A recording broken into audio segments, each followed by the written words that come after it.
Voici la 11e partie des choses à connaître en analyse. On va voir ici l'étude complète d'une fonction polynomiale. Donc j'ai pris comme exemple x puissance 4 moins 3x au carré plus 2, et on va donc reprendre tout ce qu'on a vu jusque-là pour cette fonction. Commençons petit 1 par son ensemble de définitions. Donc l'ensemble de définitions d'une fonction polynomiale ne pose jamais de problème, donc c'est tous les nombres réels qui ont une image par cette fonction. Deuxième point, la parité de la fonction. Donc x puissance 4 c'est pair, moins 3x carré aussi, c'est pair, plus 2 c'est pair, donc on a la somme de 3 fonctions paires, ce qui implique que la somme de fonctions paires c'est pair, donc la fonction f de x est paire. Donc f de x est pair.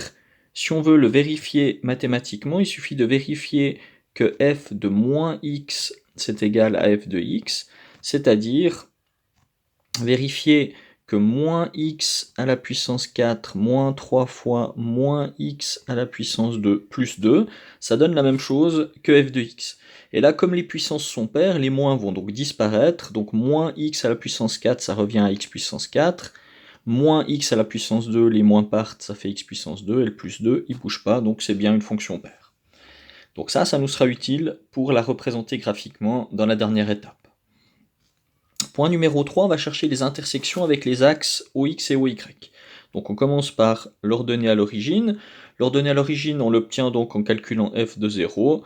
Donc ici, on obtient f de 0, c'est 2. Donc on a un point de la fonction qui va être 0,2. Donc on sait que le graphe de la fonction va passer par le point 0,2. Après, on va chercher les zéros de f. Donc pour ça, on va résoudre l'équation x puissance 4 moins 3x puissance 2 plus 2 égale 0.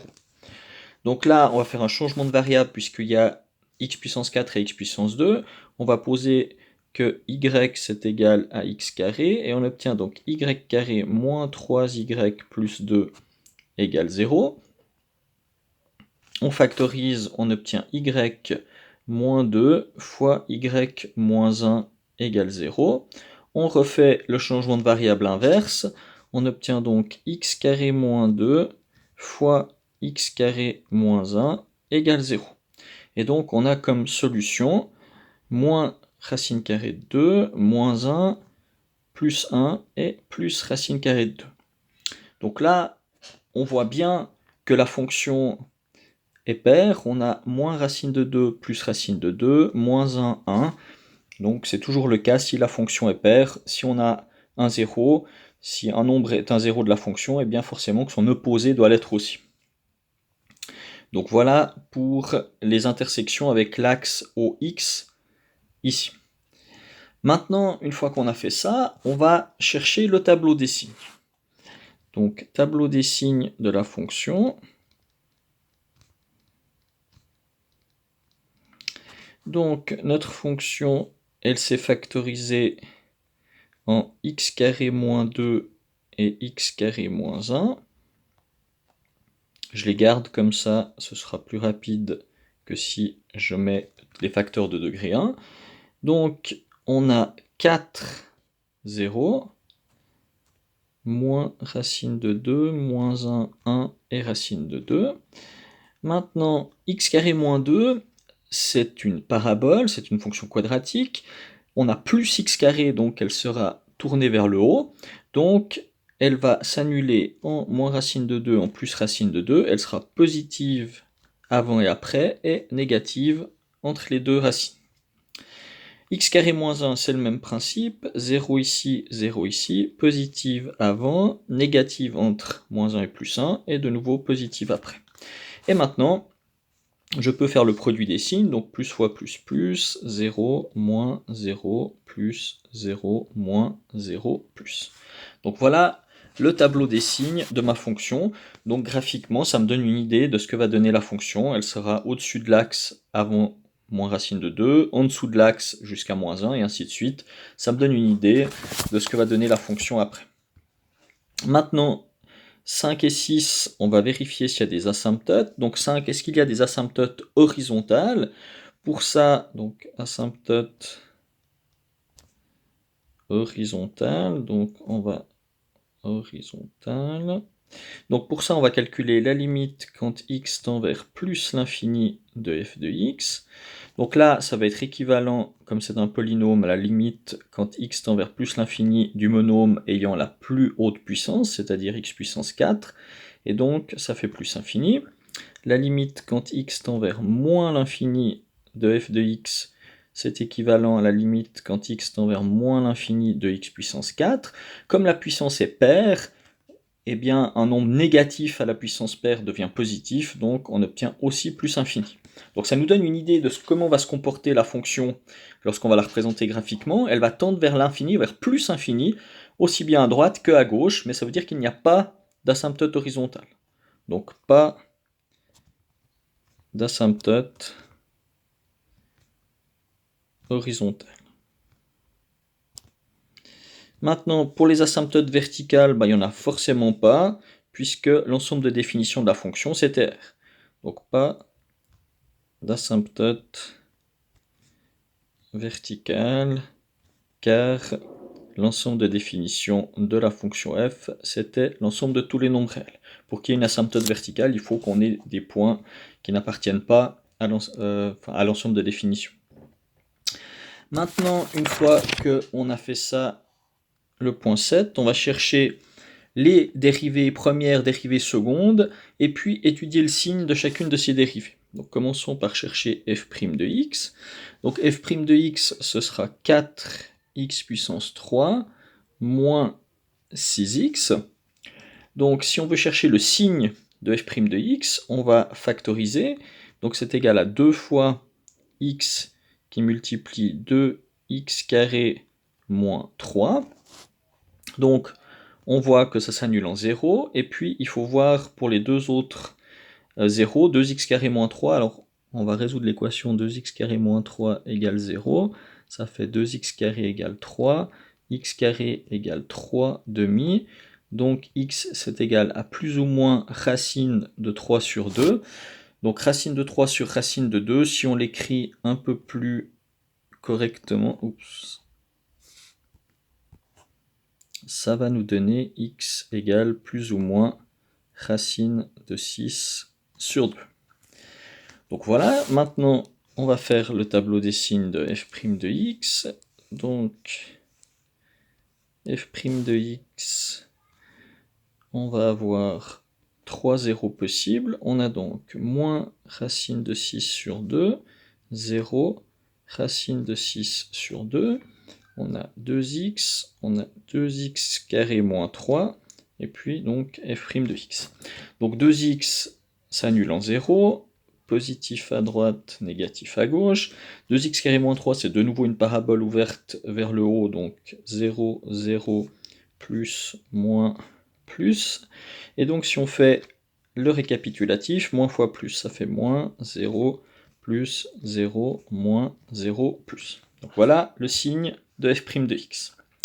Maintenant, on va faire le signe de f seconde de x. Donc f seconde de x, ça va être donc 12x carré moins 6.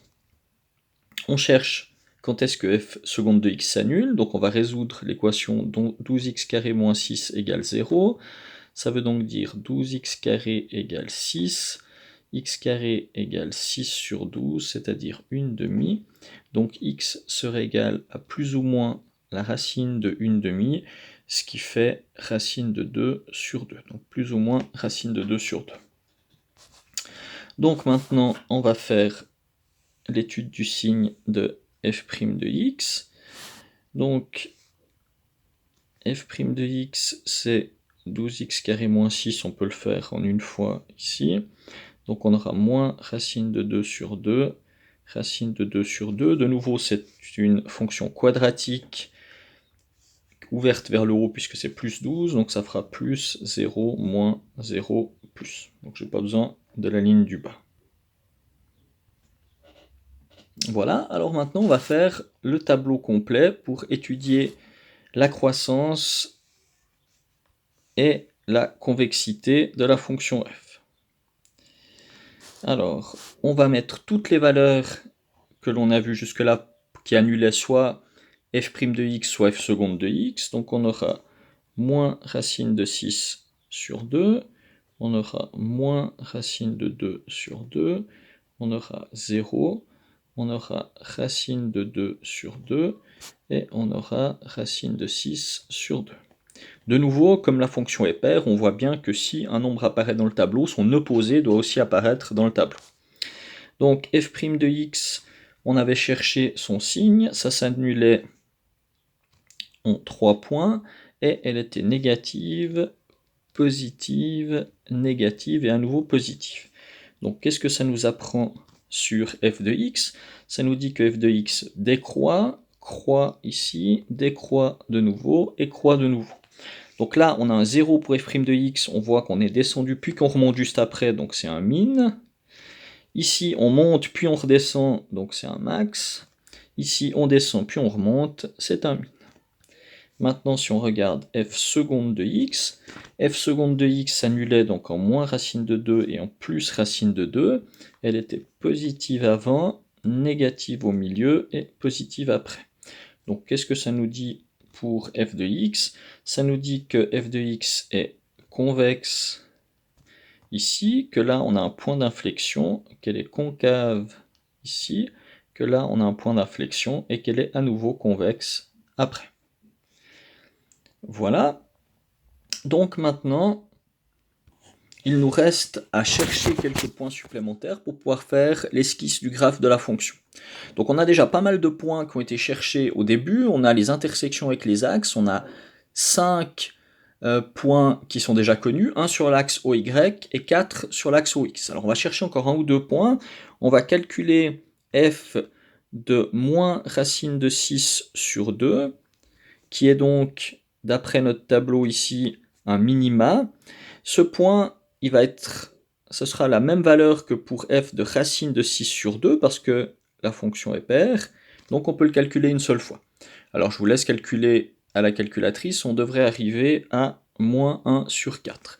Et puis racine de 6 sur 2, ça fait environ 1,22 pour reporter après dans le système d'axes. On va faire la même chose avec f de moins racine de 2 sur 2, qui donc sera aussi égal à f de racine de 2 sur 2, car la fonction est paire. Et ça, si on calcule, on devrait trouver 3 quarts. Et puis, racine de 2 sur 2, ça fait environ 0,707.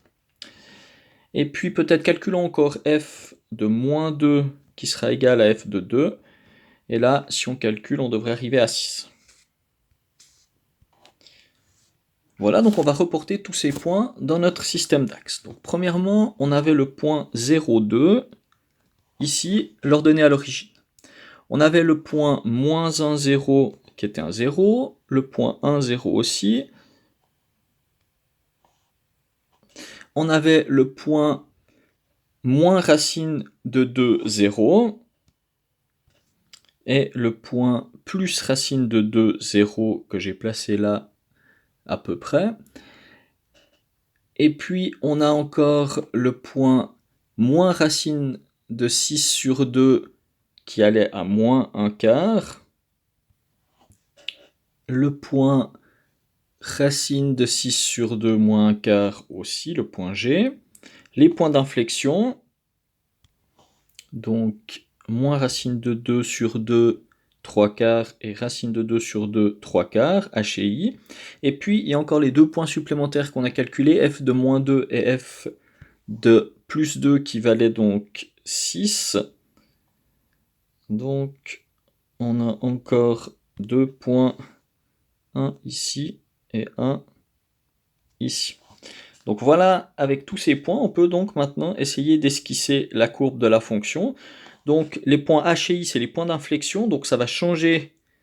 La fonction va passer de convexe à concave, puis de concave à convexe. Et donc si maintenant on essaye d'esquisser, voilà ce que ça devrait donner pour notre fonction ici f.